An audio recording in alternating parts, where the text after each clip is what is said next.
Hey, Talia here, and today on I Got Back Up, I'm joined by Paddy Rafter. From an early age, Paddy lived a life of addiction and trauma. Taken to dark places, feeling alone, hopeless, and misunderstood, Paddy has found a way out of the hell that was his everyday life, discovering a new way of life and true peace and happiness. A musician, singer, painter, former college lecturer, and racehorse trainer, Paddy has now brought his knowledge and experience in a book called The 48 Acts Live Your Life a Better, Deeper Way. So, Paddy, when you hear the phrase "I got back up," what does it make you think and feel? Hi, Talia. It makes me feel that coming from where I came from and on the extreme journey that I'd been on, uh, the most empowering thing I have ever done was realizing when I was at my worst possible ebb, if you like, that I could get back up, that I could go again, that I could try again, that it wasn't all over, that I wasn't powerless in the sense that I wasn't useless, that there wasn't a way, that there could be a way, that I could find a way, that Mm. there must be a way. I didn't know all the answers, but I knew that there must be something more than where I was and where I ended up. That's really interesting that you were able to think that and feel that in your darkest spaces because a lot of people won't. And the No. fact that you even had, however big or small, you had that feeling inside, that's actually extremely actually extremely powerful. Well, you see, I suppose I'd had so much experiences with up and downs, but I had ended up in uh, having like known the highs of singing in some of the best opera houses in the world, Mm. having had trained race horses, having done all these sort of things. From that point of view, having wife, children, Mhm. everything doing like this to go from that summit Mhm. to the depth many times that I had gone. Um, Also, I was a lecturer in maths and physics and engineering, so I had an academic background as well. And I'd been so sick, so sad, so mad for so long. I ended up in A&E. I ended up in intensive care, and I was really very unwell. And I remember I could hear they talk to sometimes as if you can't hear them, the doctors and the nurses. And they were talking about it was kind of seemed to be iffy whether I was going to survive or not. Mm. And anyway, I said, okay. So I'd heard all this, and I probably heard it all before. And I said, okay. I spoke to what or whomsoever was out there. Mm. And I said, okay, look, if you give me one chance, Mm. they always the one last chance. If you give me one chance, I'll find a way. Mm. I'll find a way to get well. I'll find a way to stay well. I'll find a way that I can live in the world and live in peace and in harmony and not have to dread every day. Mhm. And that's exactly it. It's finding a And so way. he said, when I get back up, I mean, you can't get up from any lower down. Mhm. Yeah. When you are at rock bottom and however many 100 million billion feet below, yeah, there is only one direction, Yeah, and there's it's only not one down. direction, and it's either stay where you are or it's get up. Mhm. And you will be empowered to do so. I really believe this. Once you make the decision to try to find a way, so much of the world, as you know, it now is full of nihilism. Mhm. It's so unspeakably everybody, and I have so many people I would know all over the world through music and through all the different things I do. And so many people speak to me, and because I speak at various different events and that, the amount of hopelessness, Mm, people, the despondency, the sadness and the hopeless, and we've never been as connected, mm, you know, as we are, but we've never been as disconnected. mhm, We've never been as like people in their 20s. It's not just old people or certain isolated people. So many people are isolated. mm, They can't feel connections. You know what I mean? Like we as humans need. And I think that's a hugely problematic thing. It's a really dark, missing thing that is being manipulated in our society. Um, and I kind of discovered a number of things in my journey of trying to get well. mhm, That was one of them. Like, it's not very hard to discover that, just talk to 20 people. But I discovered a number of things of how to get well, how to get up. When you arise, when you get back up again, how do I keep going? What do I do? What do I need to jettison? What do I need to let go? What do I need to keep? How do I look at the world in a different way? Because unless I look at the world in a fundamentally different way, I'm going to revert back to where I was. mhm. Yep, perspective is a superpower, isn't it? Yeah, and it is your perception. It says in my, I'm not advertising my book, but it says, Not yet, not yet, like in yeah, 5 more minutes. but it says, you know, your perceptions. Uh, it's your perceptions of circumstances is key. Mm, Your perception to you may be the truth, and you perceive that this is what happened and this is whatever, but it may be fundamentally wrong. mm, It may not be accurate. So your own perceptions may be causing a lot of harm and suffering to you. mhm, And whether they are or whether they're not, you need to learn to drop them. You need to let them go. mhm, You need to let them go because they're no good to you. They're poisonous. Looking at everything from my own perception without any balance from any other direction, it's going to be poisoned. It's going to be narrow. It's going to be small focused. And fundamentally, not everything I see is going to be balanced. mhm, And I found that increasingly hard to understand, naturally enough, because we become very self centered. Um, Addiction, in whatever form, your world becomes narrower and narrower and narrower and more focused on yourself. Not on you, but on you surviving to get the next hit, to get the next fix, the next whatever it is. And mhm. that can be anything from alcohol, drugs, it can be social media, it can be pornography, it can be whatever. It can be anything, food. You know that like there's so many things that people were addicted to. And fundamentally, I also discovered something that really shocked me. That because I'd heard so much the opposite from all the medical professionals, and I'm not dissing medical people now at all. Um, Addiction is a symptom of a problem. It's not the problem. That if I understood nothing else in my life, I always thought that that was the problem. Oh, you drink too much, or you drug too much, or whatever the things are. That's the problem.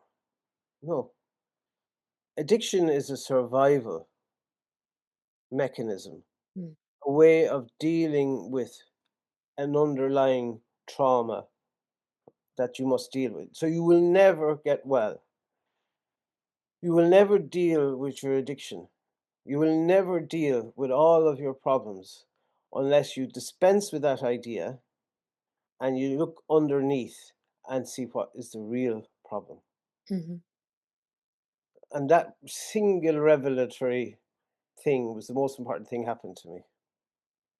Well, then I think it's time to, well, for you to take the floor. And I want you, with all of that in mind, I want you to take everyone that's watching and listening to I want you to take us to where you think most resonates with everything that's happened in your life. You can start us wherever you most want to start. We are a frightened world. Mhm. We're terrified, and it's ratcheting up all the time.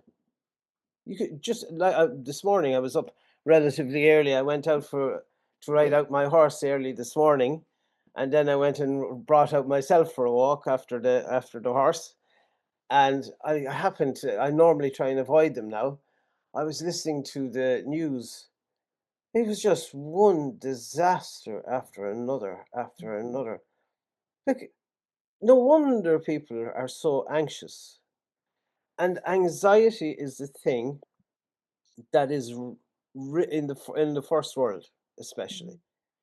is destroying the world, both on the macrocosmic level and on a microcosmic or a human level.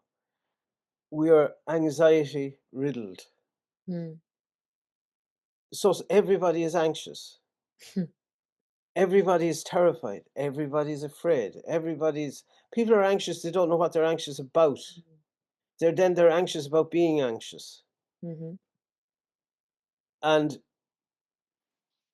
it has gotten to the stage that we are now blithely destroying our planet. We're destroying our planet. We do it. We will have people. We can trot out 100 experts if we need, who'll say, "Oh no, it doesn't matter if you burn, do this, if you do that. Um, it's not doing any harm." When we know that that's a lie, everybody knows that's not the truth.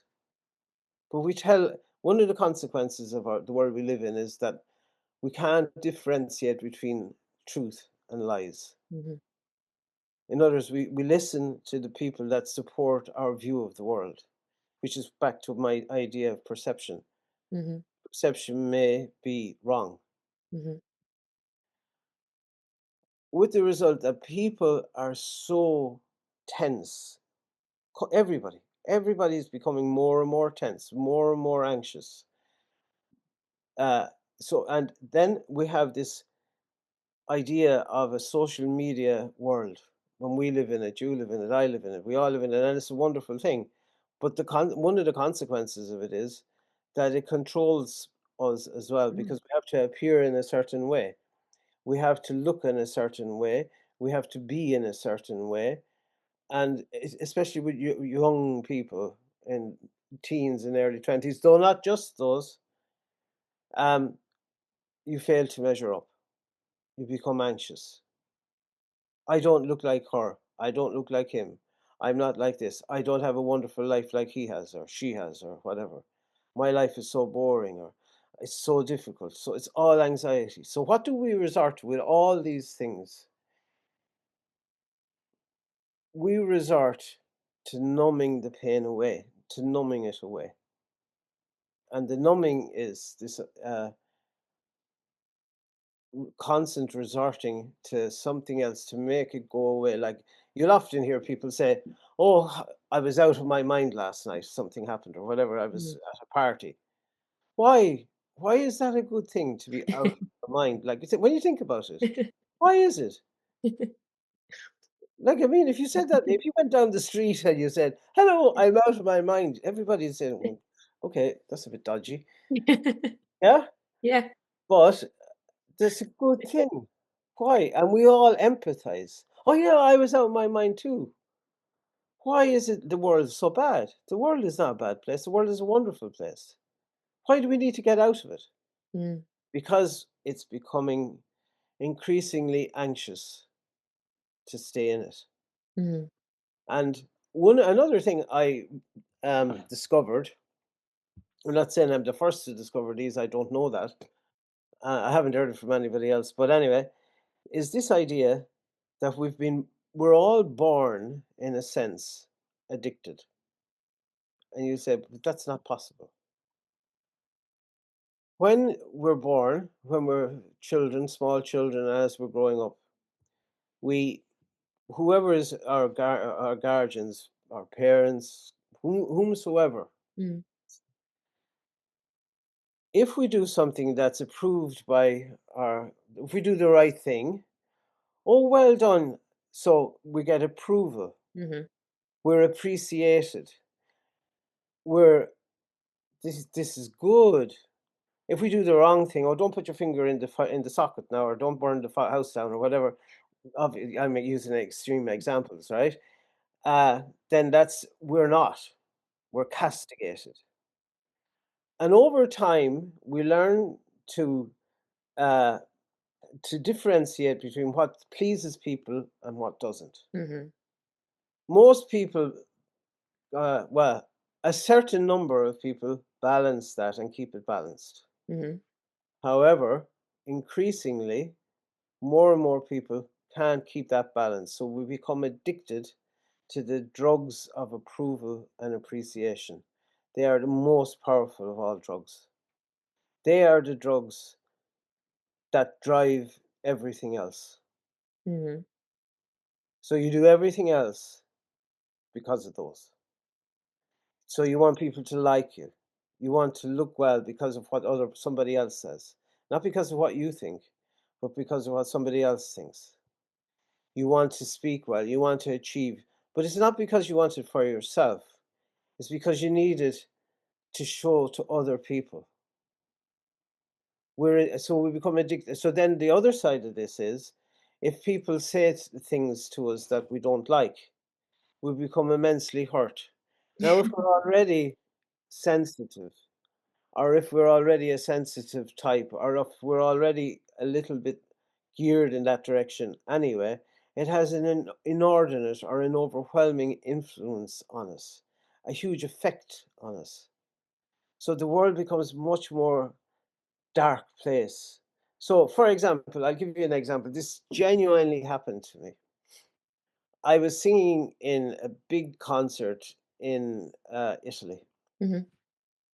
and I was singing my last song, and it was Nessun Dorma, you know, the big aria from Mhm. Turandot. And I sang it really well, and the orchestra was there, and even the orchestra applauded, right? And I was looking down in like this, and there was one person in the corner in the audience who was just sitting like this. All I saw was that one person. Mhm.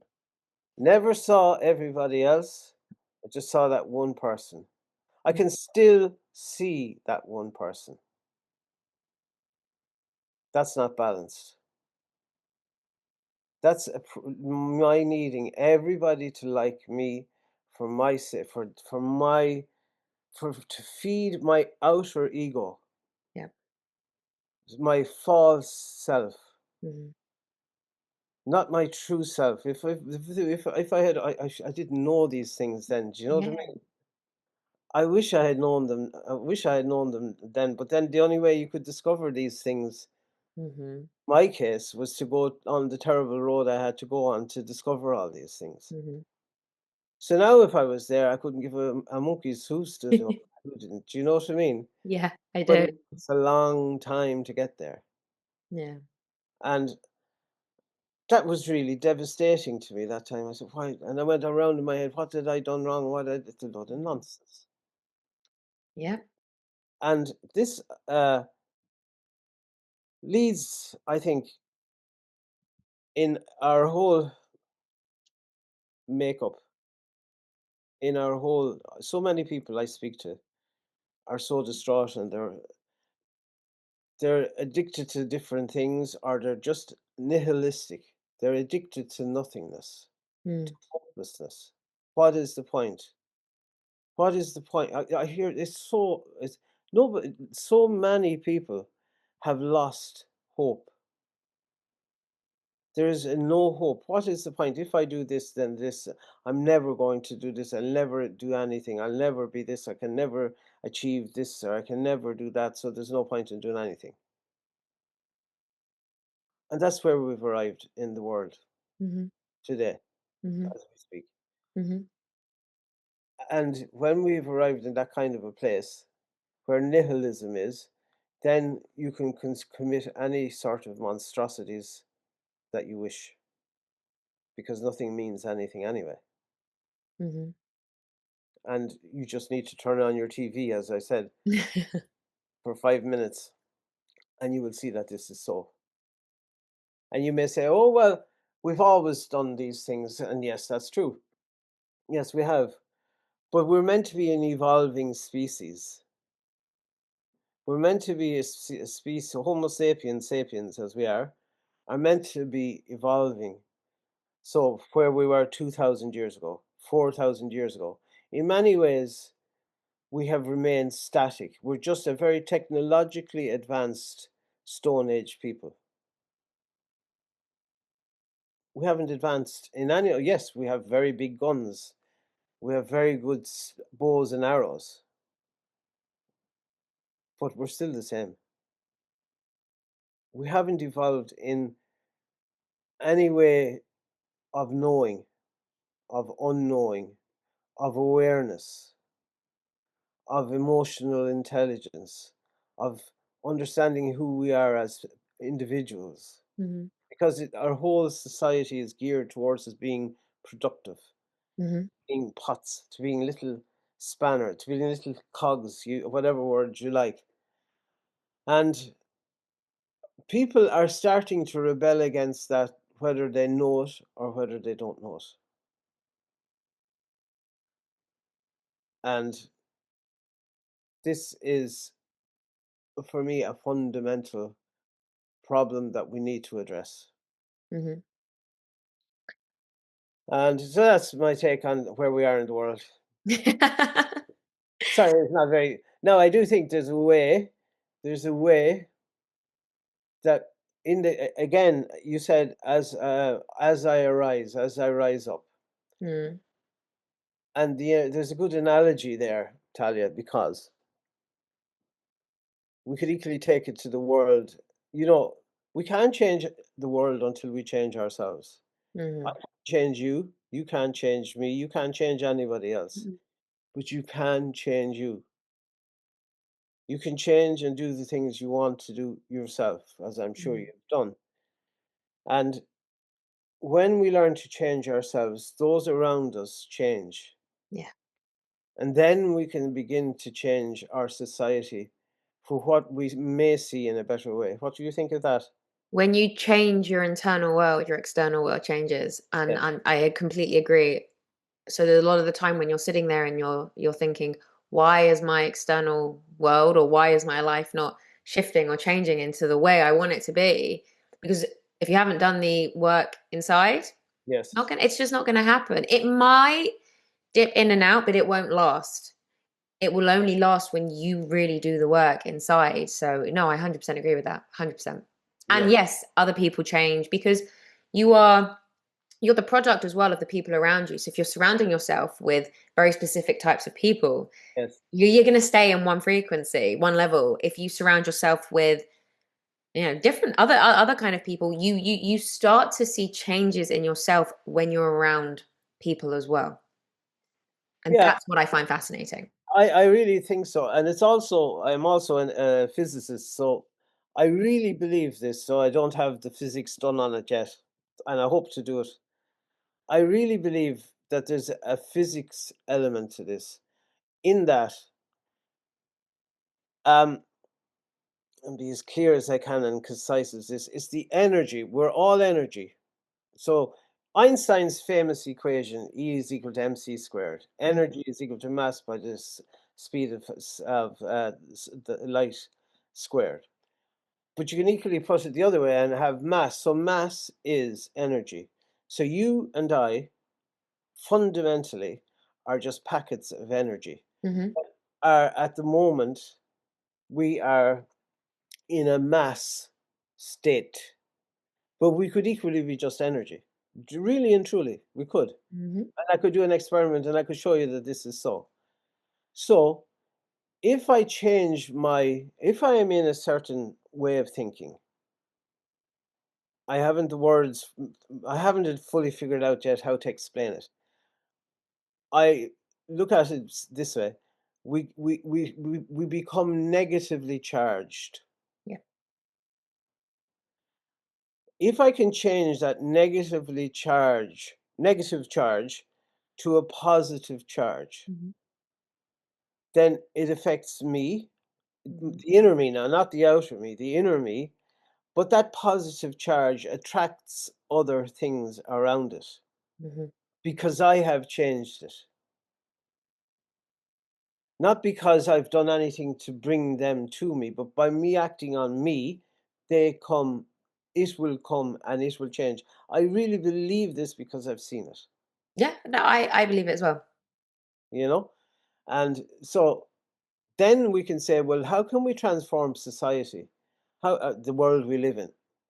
We can transform ourselves, and by transforming ourselves, by learning, by understanding, then we can change the world that we live in for the better, for the real better, Mhm.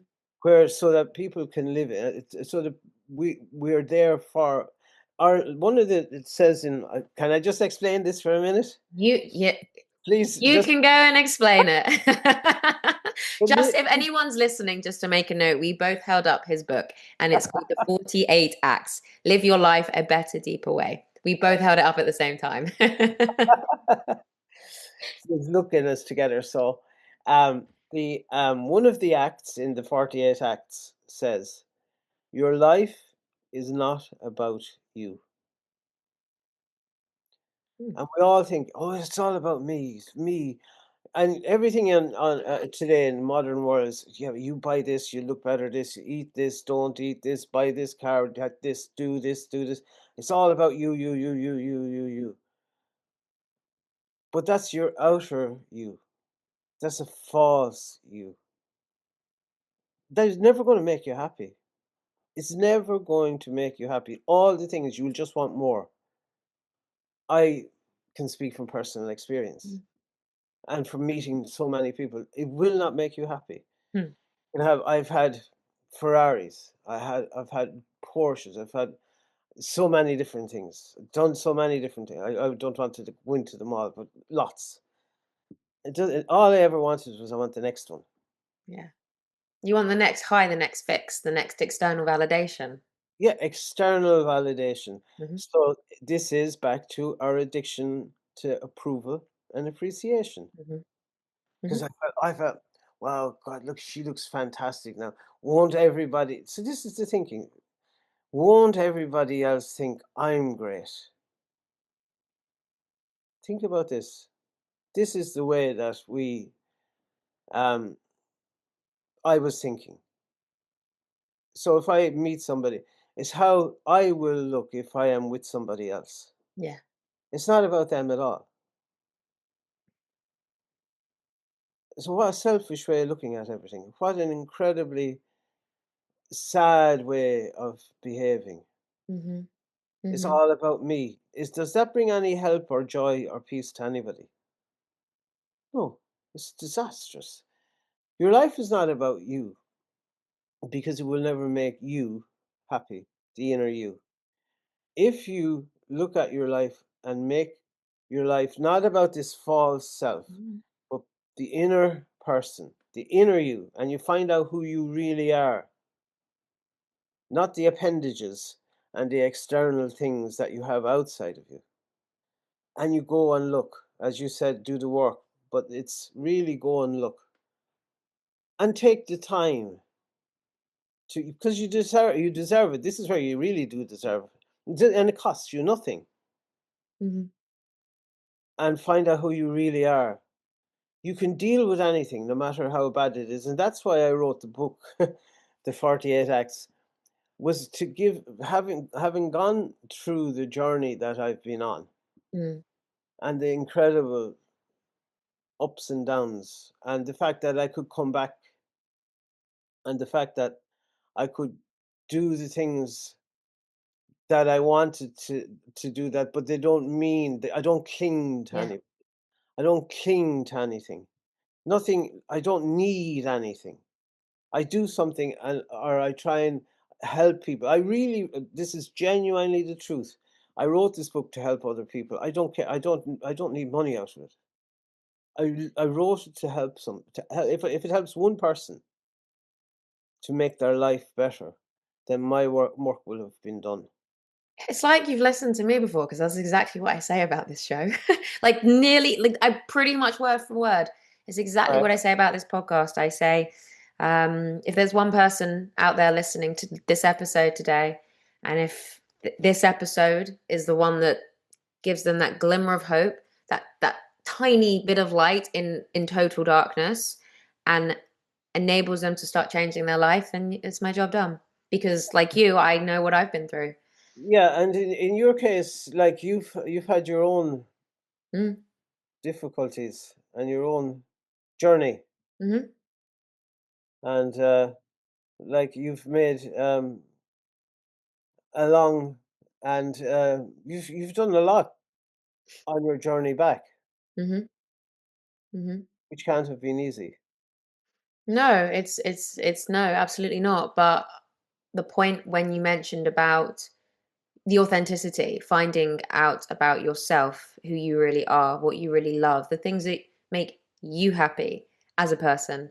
And it goes to the phrase, it doesn't have to matter to anybody else. As long No, as it makes you happy, that's all that matters. And it's the way that you can reframe the external validation. There are plenty of things I do and I've done, and I'm sure you have, that people question why. And they might think it's weird or different. And I really questioned why. And I respond with, well, why not? It makes me smile. And sometimes when you say to somebody, why not?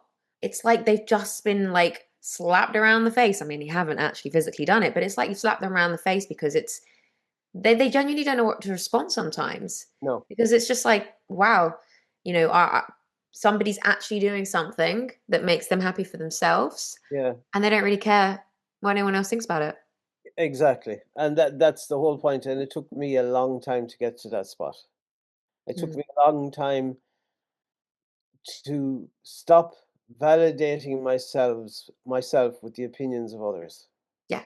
Once you can stop, and it's a really important thing, and it's something I've learned, and I'm definitely still learning because there are times when, again, I do, We're I learning every day. yeah, oh yeah, no, I say that where we are always evolving, always shifting, always changing, always learning. But I've learned a lot of it, but I'm still learning about this one. But yeah, once you stop worrying about what everyone else thinks, you glow different, you shine different, you smile different Yeah, because because you yes, live different. exactly. And unless I'm convinced of this in most cases, unless you've gone on a dark journey, you will never get to that place in the first place. Mm, You'll never be able to lose them and drop them. Um, if the world is full of sorrow, mm-hmm, cause of sorrow is attachments. mm-hmm. Buddha and Paddy Rafter worded it slightly different, and I added on another few bits that he didn't add on. I think he missed a few points that I needed to fix. But he was basically right. uh, the world is full of sorrow. We have to accept in our life, in the world, that it's full of sorrow. Yes, things go wrong. Most of the sorrows that are in the world, apart from natural disasters and sicknesses, Talia, are caused by us. We do it to other people. There is no outside external force doing it. We're doing it. We're hurting people. We're in wars with people all over the world. Mhm, We're blowing people up. We're starving them. We're whatever. We're so stupid. We're starving ourselves. We're blowing up our own bloody climate. Like it's mad what we're doing. mm, So that's a natural. That is the way it is. However, the cause of our sorrow is our attachment to things. I need to be the next Pavarotti. I need to have 10 wives and 20 girlfriends and 40 Ferraris. Oh, no, no, that's not enough because now I need 41, you know? and 21 wives. Yeah, exactly. So it's an insatiable need and desire. So Mhm, you can never fill it. It's the realm.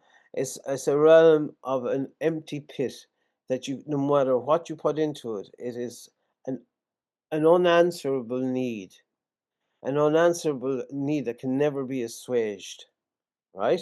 Mhm.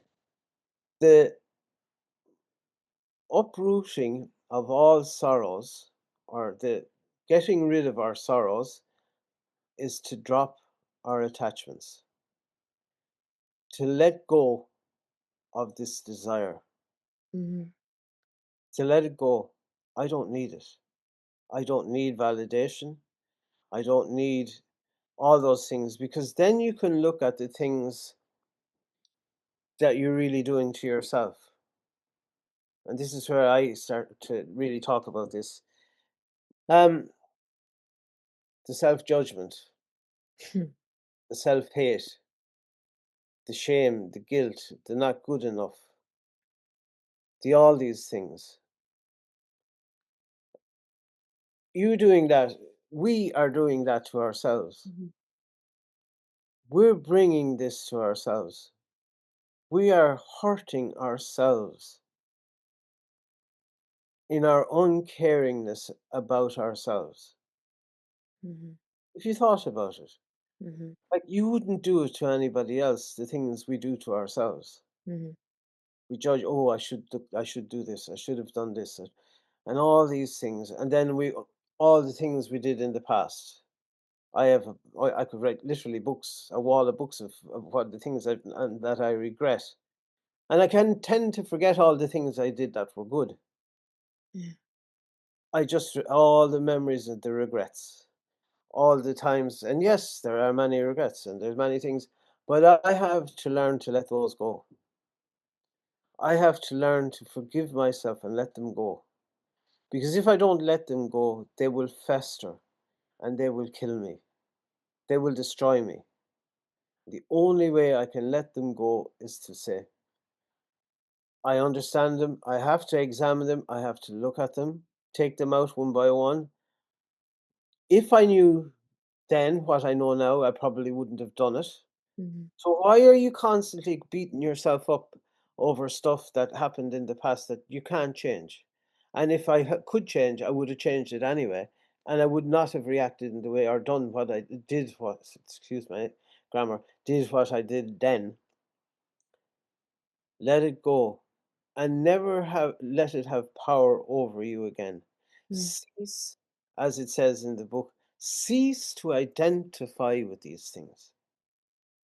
Because if you constantly identify with them, they will constantly torment you. Leave the past in the past where it belongs. Mhm. Then drop all, so then you can look at our self judgment. What are we judging ourselves for? Learn to drop them one at a time. Take them all out, write them all down. Literally one at I could write a copybook. Write them all down. What do you judge? What do you, and then we can go from self judgment to blame. What do I blame myself for? And then the deepest, the most insidious, the most dangerous of all is shame. Am I ashamed of? Or what I feel ashamed of in myself? And look at that and look at it honestly. And if I look at it honestly and I take it out and I cease to identify with it and I let it go, it will never, ever have power over me again. Letting it go and forgiving yourself. Yeah. It's, it's not easy. It's not easy, but we have to do it. But how? How does one do That's what the 48 Acts book is. Well done, Talia. Oh, you're unbelievable. Give Fair enough. Yeah, I walked into that one, fair enough. Yeah. Yeah, yeah, fair enough. No, well, I think the 48 Acts outlines in a series of 48 Acts how you can begin to unpack all the lies all the hurts, all the deceptions, how to re-begin to relive your life in a new way, and how to embrace and to really to live, to get up every morning and to be delighted to live, Mhm. not to, for the sake of anything else. And the more, like, if I love you because I need you, like I've sung more love songs than most people, and that's a fact. I need you. You mean everything to me. I can't live without you. If you were gone, I couldn't do. And it's all about my clinging, my need, my desires, my this. Okay, Mhm. Mhm. so that forms you you in a certain way. Whereas if I can say, I love you because I want you to be the best version that you can be of you, not because I need you to cling to you, but so that you can be the best version of yourself. That will enhance me, but also then I won't feel the same constant insecurity, the same constant fears, because I'm not coming from that place in the first place. I'm coming from a different area. I want my love for you, I'm using you as an example, uh, to for you, not for my aggrandizement, Mhm. but for your betterment, if you like. Well, I there are two ways of life. I remember I discussed this with somebody once. There's well, two ways. There's two different emotions, and we do things out of the two different emotions. This is something I've understood, and obviously there's very different ways of looking at it. But we do exactly that. We do things either out of fear, or we do things out of love. Yeah, And there's a lot of crossover. Don't get me wrong. A lot of the things we fear are the things we love, and the things we love are the things we fear. But a lot of the things that we say or we do, two emotions, fear, obviously a lot more underneath that, but fear and love, they're the top two. yeah. But I, again, as I said, I sound like an advert. But I'm not. Uh, as I said I genuinely believe, and again, I'll try and see, can I work on this before I die? There's a field of love that permeates the whole universe. It's up to you whether you want to plug into it or not. Mhm. It doesn't invade you. You have to look for it. And when you plug into it, it's like, example, the socket on the wall. Mhm. That doesn't come over for me to plug it in so I can charge my computer. I have to go and look for it and plug into it. Mhm. In the same way, I have to make an effort. I have to do these things. It's there. It's certainly there. You can call it all sorts of things. We've called it all sorts of things. I love St. Thomas Aquinas. He was uh, a saint back 1,000 years ago, but he said, the only thing I can tell you about God is that you can't tell you anything about him. And that's brilliant. Mm. Can't tell you one single thing. We just keep naming things, putting appendages on things, putting names on things, this. And we end up with these concoctions, these ideologies that we can fight over. Oh, well, our God is different from your God. Well, my God is a better God than yours. And I'm right and you're wrong, and all this nut job. And we go kill ourselves again. And, hello? It doesn't seem like a lot of religion to me. Well, it's very religion, but it's not a lot of God. In the same way, we have to look for these things. We have to work ourselves and go and find what truth and meaning is, so that when we arise up, we are aided in our, wherever way we can find it, to stay up, Mhm. that we're not alone, that we will never be alone. Though we may be on our own, we will never be alone. Mhm. We need never be alone again. And there's a big thing in that, and it's not a psychological trick. It's a reality if you experience it. But you can't know it until you experience it. Mhm. It's a bit like so many things. You can't know what it's like to ride a horse until you do it. I Yeah. could explain it to you, but you never know until I go around my fields up there, or the gallops or whatever, um, like a lunatic. You'll never know what it's like. You'll never know that feeling of freedom, of what it's really, really like, until you do it. Well, I always say you'll never know true light in your life until you've sat in your own deepest darkness, because to understand light and real light, you have to understand your darkness. It's I mean, I love the sky, I love space, I love astronomy, and it's I mean, it's a fact. You cannot see the stars shining bright unless there's darkness there as well. Fantastic. I really agree with you. I was actually doing a doing a podcast yesterday with a guy who's a he's one of the top people in the world in cosmology, and because I would have done a certain amount of work in that area, and I was we were talking about light in this particular thing, and if you understand that, this is only yesterday, darkness is the absence of light. There is no such thing as darkness. You can only define darkness. And I spent 5 minutes on talking to him about this before he got it. Like, and this guy, well clued in now. He's anyway. It doesn't matter who. And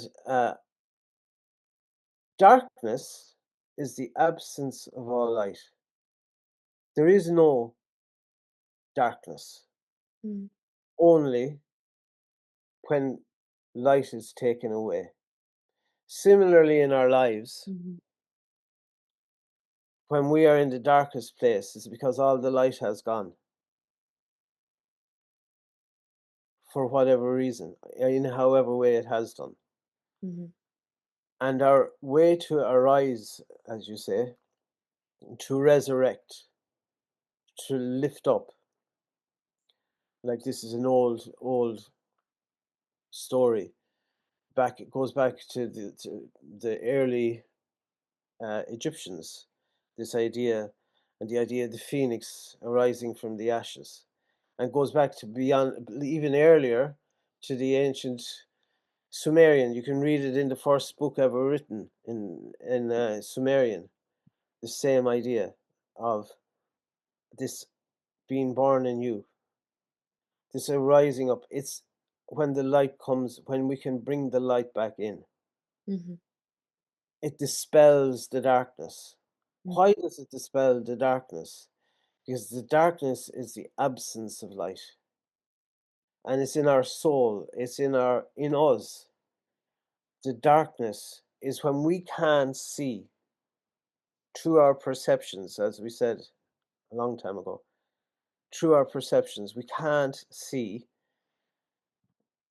anything because of our own way of thinking, our own sickness, our own sadness, our own madness, our own whatever, and all the light is gone. Mm. But we can, if we let the light come back in. And it's like when we crack, you have to have cracks because that is how the light gets in. That's how the light gets in, Mhm. you know. And it's the my very brokenness is the most powerful thing I have, you know. Mhm. This, and when I realize this, and I understand that this is the greatest gift I have, is my own brokenness, because that is what has allowed me to repair myself Yeah. by filling every crack and sealing every crack with light. Then I have become a new something more than that which I was, Mhm. but not all about me, my life, the outer me, Mhm. if you follow what I mean. Yeah, I follow everything. Brilliant. Talking to the right person here. I follow everything. So, yeah, some people kinda go a little bit, okay, but No. I try I'm learning to try and slow down my thinking and my, explaining, to make it as coherent and cohesive as I can. I get it. So I was gonna say though, but don't try to change. Yeah. You have to do you. That's the I point, have to isn't it? yeah, yeah, I have to be me, and I have to try and explain as best as I can, Yeah. Yeah. No, of So, course. the idea was, by writing 48 acts, you must remember there's a part of me, I'm kind of really odd. So, like, an opera singer and I'm a painter. I have an exhibition, an installation of 48 paintings to go with the 48 acts book. Almost finished. That's why there's blue paint on my hand. Um, and I'm trying to, I have a number of galleries interested, but I'm searching for the right for a big enough for in the right location. I'm searching for the right location, which will happen Hmm. because I believe that sometimes people will understand something. There's more than one way of knowing something. Hmm. You can see sometimes by seeing you can identify and understand something that all the words in the world won't work for you. Similarly, when you hear a song Hmm. or you hear music, like we are more than just words. We receive information in many, many different ways. Hmm. And uh, I wrote the 40. So part of me, though, is very much the engineer and the physicist. And I said, okay, I want to write this down: one, two, three, four, five, six. So you do this, this, this, this, and this to make it some way understandable that you could follow. That you Hmm. could say, okay, well, as you said, well, how do I do this? And you do it by doing this genuine. By reading the book, right? And or watching the videos or going online. I don't care. However you get to understand it. Once you understand it, because Hmm. it will change your life. Because every single person, I could show you so many um so many texts I get from people who have read it or who have interacted with what I've said. Like, it's extraordinary the amount of people who ring me, or not ring me, but well, some do ring me, but mostly people send texts or emails, like, and the profound difference it's made to their lives. Mm. And like that's wonderful for them. But I don't feel like I don't need that for me. Do you know what I mean? But Yeah. I love the validation for the idea that, right, okay, I'm explaining it in the right way. That's good. Hmm. Hmm. And that's what is really important for me. Hmm. And then something actually we were talking about, which it links to a lot of what we've been saying, especially earlier when you said about plugging in into the wall, into the Yeah. socket, and it's all about the frequency and what you give out, you get back, sort of thing. And when you turn on the radio, you tune into a radio station and listen to the frequency of that radio station. Well, like everything we've been saying, you said earlier, the negativity, more negative that you think, the more negativity you're surrounded with. The same with the positive. If you can change your thoughts into positivity, the more positive. And Yes. that's exactly what it as well, isn't it? It's aligning yourself and tuning your frequency out of the negative space and into the more positive ones, because and it even goes back to what we were saying with our thoughts. Our thoughts are not all of our thoughts are real. I know a lot of them are stories Yeah, we're making up in our own exactly. heads. Exactly, Talia. Another thing was a revelation to me was I thought my feelings were they arose from some mysterious place within me and that I could never change them. Yeah. I was sure that my feelings, oh, I have this. Okay, it's a bit like I have one short leg and one long leg. I can never change it. Hmm. And when I realized that my thoughts can change my feelings, Yeah. I said, "Holy cow! Why did nobody ever tell me this before?" I know, right? It's Yes, crazy, isn't it? When you Yeah. learn it. Yeah. I can change my feelings. Wow, what a liberating thing to be able to do. This is freedom. I feel so free today. I can Yeah. do the things I want. I can be who I want. I'm not tied to anything. I'm free. Mhm. Though I had much more in the past, and owned things and clung to things. I was chained to everything. But now I am free, you know? Mhm. That is so it's such a wonderful feeling. So my life in some ways would be more difficult to Mm. than it was then, you know? Mhm. And I wanna ask then, obviously, what you can reveal without not saying it's in the book, but because I already feel like that's the answer. So, what advice would you give to somebody? Like, I'm not asking for the whole book. What advice would you give to somebody who is in that place where so they've listened to this and they're in that place and they can see it, they can understand it, but they don't know that first step.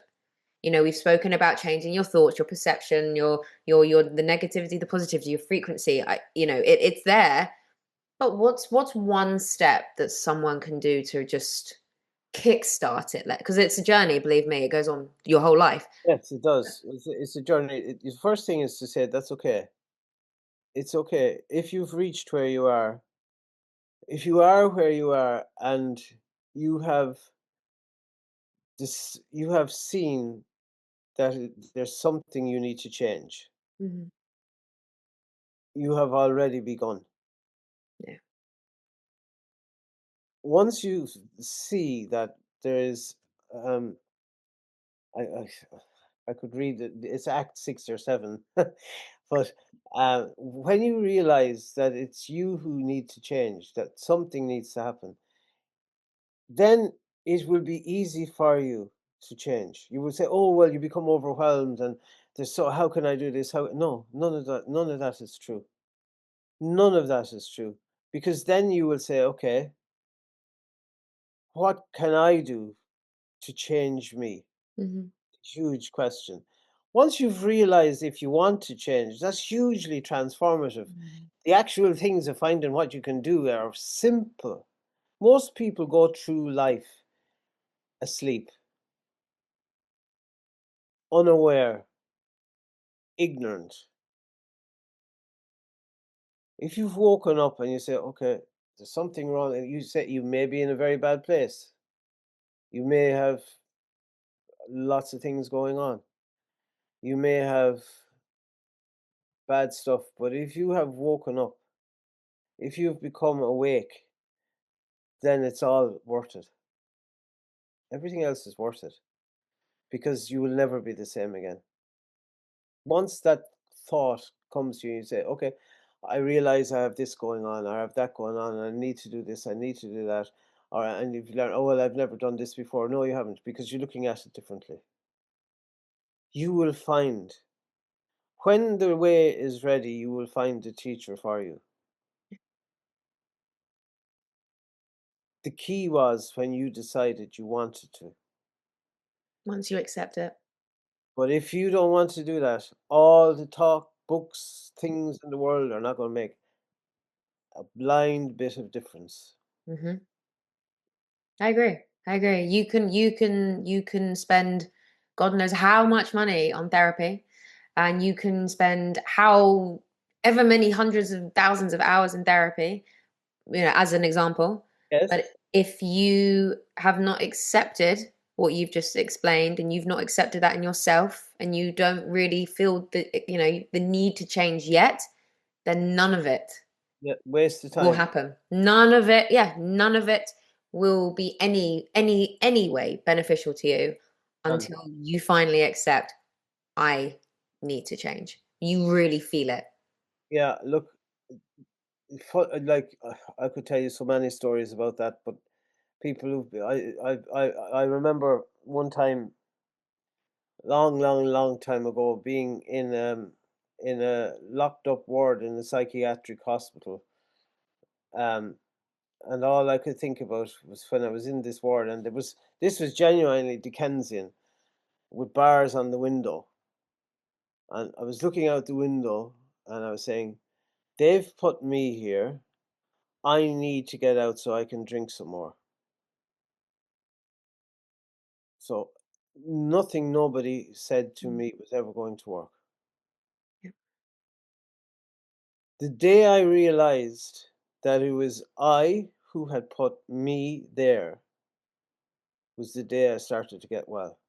The day I realized that it was I who had put me in hospital wherever, whatever, it was I who had me, Mhm. was the day started to become well. Everything else fits in after that. You don't need to Yeah. look for them. They will come. Yeah. Everything unfolds afterwards. Yes, Once you it's a very like we were saying, it's a journey that goes on forever, and, sometimes it's one step forward, two back, sometimes it's two forward, one back.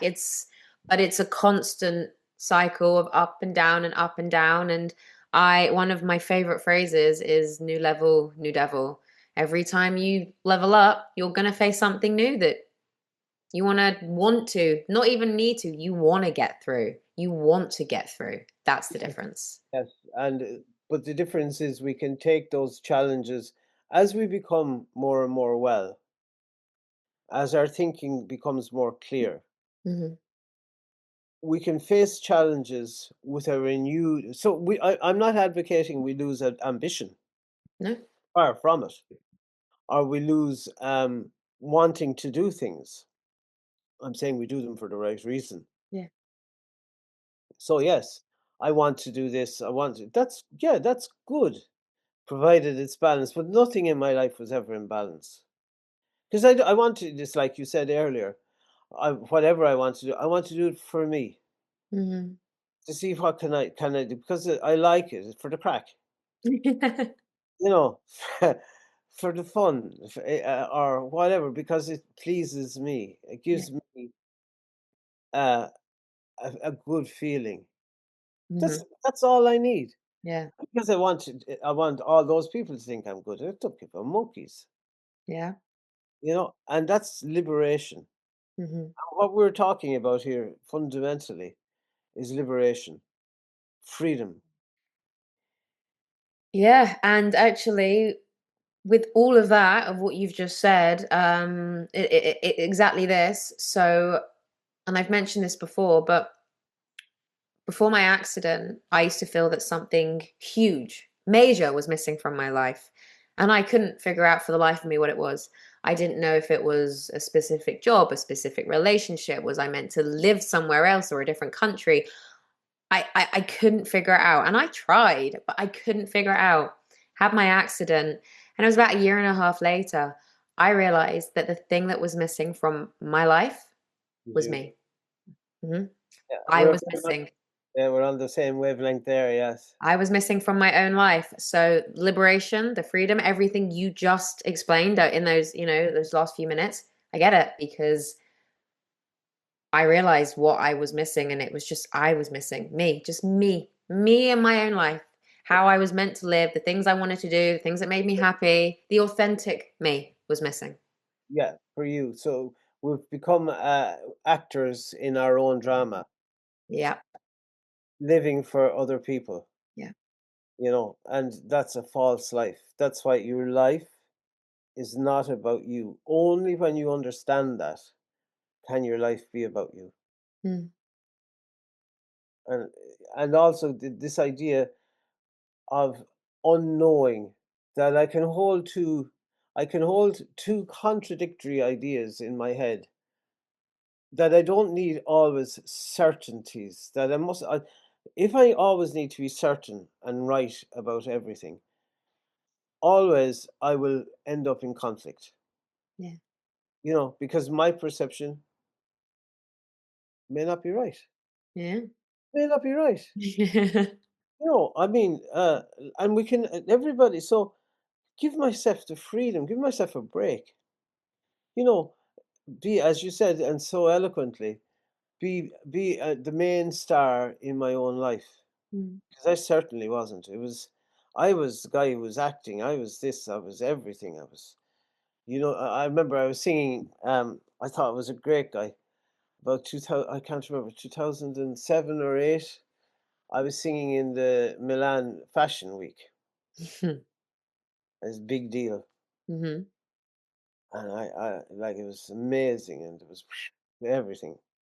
And I thought I had it made. Yeah. This the this was the uh, epitome. This is you couldn't get better than this. Surrounded by wealthy, beautiful people, Mhm. and I thought this was it all, and this was nothing. Mm. But it took me a long time. Do you see what I mean? Oh, yeah, I do. Believe me, I do. Sad, and it was all an emptiness. It's a shell. It's a shell, and this is where experience comes in. We have to experience life, not read about it, not social media it, not be so afraid to go out and take on life that we sit down and spend all our time giving out about somebody else on social media. Go out and live life. Be the actor in your own life. Be the person you are yourself. So you said, how if I want to change, how will I know? All these things will come to you remarkably quickly once you come to that realization that only you can come to. Nobody else can do it for you. Mm. That it's you who must change. You, and nobody can do it for you except you. Mm. And you can go to every psychiatrist, as you said. You can go to every counselor. I say I've been at, oh, I don't know, maybe 100 counselors and hundreds of psychiatrists, hundreds, and I've lost count. I could literally wouldn't remember a quarter of them. Waste of time. I might literally, well, it would have been better off going for a walk. It literally wastes of time Yeah. because I don't want to change, as you said. So when I want to change, the way will be open because now I've broken a crack. Yeah. The light will come in, and you will respond. You will find the way. Mhm. The way will always be there. It's when you refuse through your perceptions. I'm not letting that in. I'm too afraid. And it's okay to be afraid. It's okay to feel these things.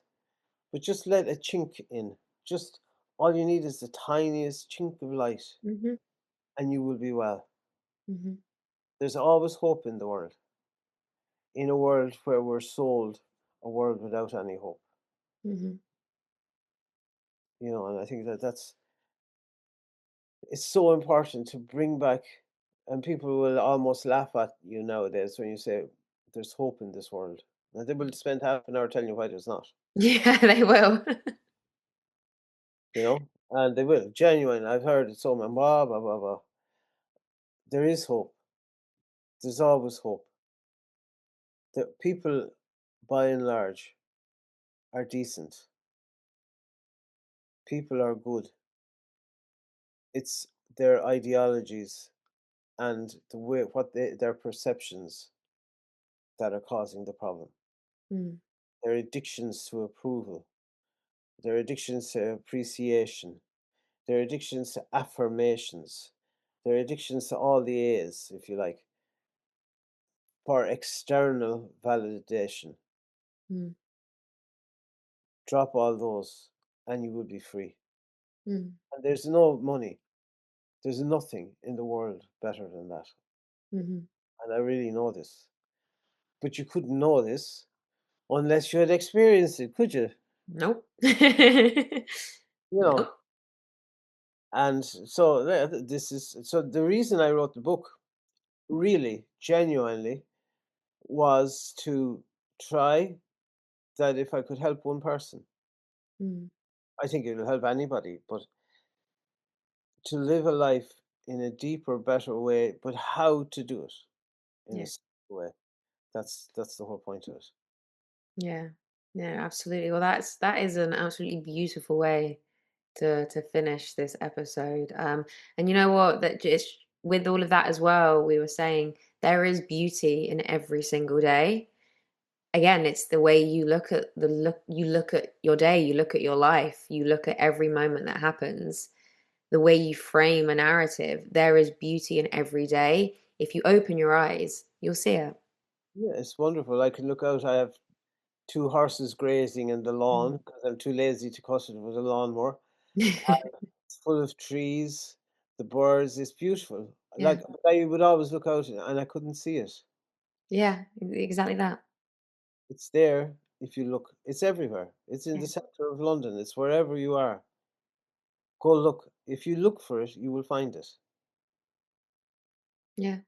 It's funny you mentioned the centre of London. I was in Soho earlier today, and I was a few floors up, and I remember I looked out the window, and I thought this middle of Soho in the centre of London, and I just thought this is a really great view. Like this is a beautiful view in the I middle of Soho.